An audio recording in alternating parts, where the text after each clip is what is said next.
600, 700 e 800.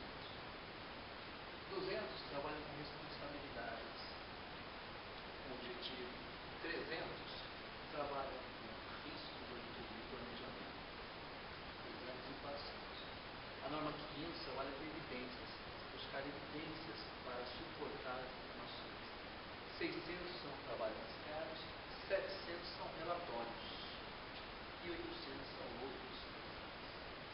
Aqui nós vamos trabalhar com duas, 330 e 315. Portanto, 300 é a análise de riscos e planejamento. A norma NBC-TA 330 trabalha com a resposta do auditor aos riscos avaliados. O que é uma resposta do auditor aos riscos avaliados?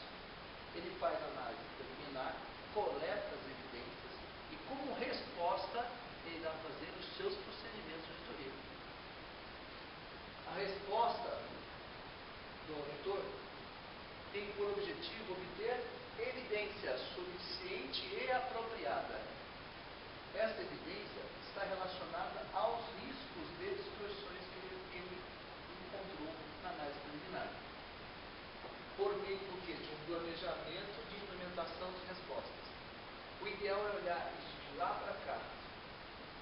Com base nos riscos avaliados e distorções relevantes que ele encontra nas afirmações, ou seja, tudo que ele obteve da empresa, todas as informações que ele obteve da empresa que ele irá utilizar para suas conclusões e opinião, todas essas avaliações e riscos e distorções relevantes fazem com que ele determine a natureza, a época e a extensão dos seus planejamentos, dos seus procedimentos.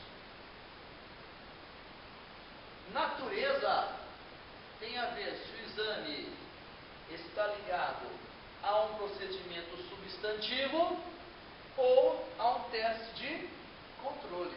Essa é a natureza. A época tem a ver com a confiança que eu tenho no procedimento da empresa. Um exemplo claro é o seguinte: eu preciso fazer acompanhamento de inventário.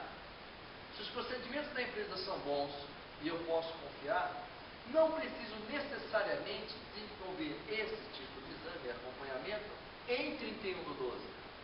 Eu posso ir antes e depois projetar até 31/12 para os controles da empresa, ou posso ir após o inventário e trazer a data anterior pelos procedimentos da empresa.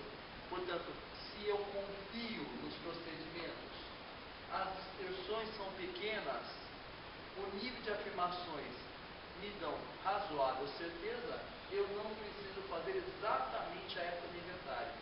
E a extensão? A extensão está ligada à ideia de amostra. Todos os exames feitos na auditoria não se completam na população toda. Eu até posso fazer a população se for de fácil mensuração, mas na grande maioria das empresas, os exames realizados nunca serão na população toda, serão numa amostra, ou seja, em uma extensão apropriada. Todas as contas, todas as classes de transações, todas, serão feitos exames de procedimento substantivo. A ideia é: farei uma extensão grande ou uma extensão pequena? Se os procedimentos da empresa são bons, eu posso fazer uma extensão pequena. Se são ruins, eu aumento o nível de controle. Existe uma frase comum de prova que diz o seguinte: se a empresa apresentar procedimentos de controles adequados, eu faço um pequeno exame substantivo. Mas à medida em que os controles e procedimentos da empresa apresentam-se ineficientes, ineficazes, eu devo elevar o nível de exames substantivo. Portanto, à medida que os controles da empresa são ruins, que pelas afirmações eu detectei distorções relevantes, eu devo elevar a natureza do exame de procedimento substantivo. À medida que eu confio nos procedimentos e as distorções são menores, eu trabalho mais testes de controle e menos testes substantivos. Portanto, extensão. Extensão podemos traduzir no tamanho da amostra. Época, o momento do exame. E a natureza. A natureza tem a ver com a finalidade. Se eu quero me assegurar da substância ou do controle. Uma empresa com bons controles busca substância pequena. Começando pelo teste de controle. Portanto, eu planejo e executo procedimentos adicionais. Eu planejo a auditoria e, se for necessário, executo os procedimentos adicionais. Eu planejo a auditoria com finalidade substantiva e finalidade de controle. Se a finalidade de controle visa garantir a efetividade operacional dos controles. Efetividade operacional é a capacidade dos controles em prevenir, detectar e corrigir distorções relevantes que possam impactar nas demonstrações contábeis. Então, eu vou verificar a efetividade operacional dos controles. Quanto mais efetivos, menos eu preciso me preocupar com a substantivação. Quanto mais efetivo, menor a extensão do exame de procedimento substantivo.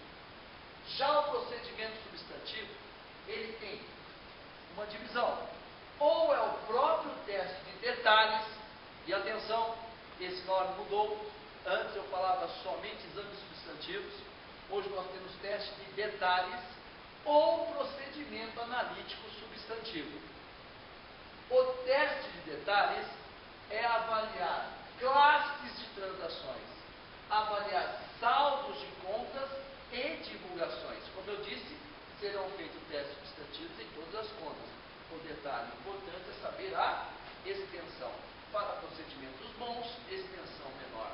Procedimentos ruins, ineficazes e deficientes, eu aumento o nível dos exames de procedimentos substantivos. Já o procedimento analítico substantivo é um tipo de procedimento. Então, os exames serão de natureza procedimento substantivo e teste de controle. Já dentro do exame, nós teremos tipos de procedimentos. Um deles é o procedimento analítico substantivo. Aqui já é muito importante que a gente perceba que testes de detalhes e procedimentos são exclusivos para procedimentos substantivos. Isso quer dizer que outros tipos existem. Entretanto, tipos, inspeção, observação, indagação, confirmação, recálculo e execução são aplicados tanto a procedimentos substantivos como testes de controle. Entretanto, o procedimento analítico substantivo é exclusivo para procedimentos substantivos. Quem nos traz os tipos de procedimento é a NBC TA 315. Aqui nós tratamos a 330, a resposta, e o entendimento da entidade e seu ambiente vai trazer o tipo dos procedimentos. O procedimento pode ser de inspeção. Procedimento de inspeção é uma verificação de exames, de registros e documentos, bem como físico, elementos tangíveis. Já a observação é o processo ou procedimento executado por terceiros. É você observar um procedimento executado por terceiros.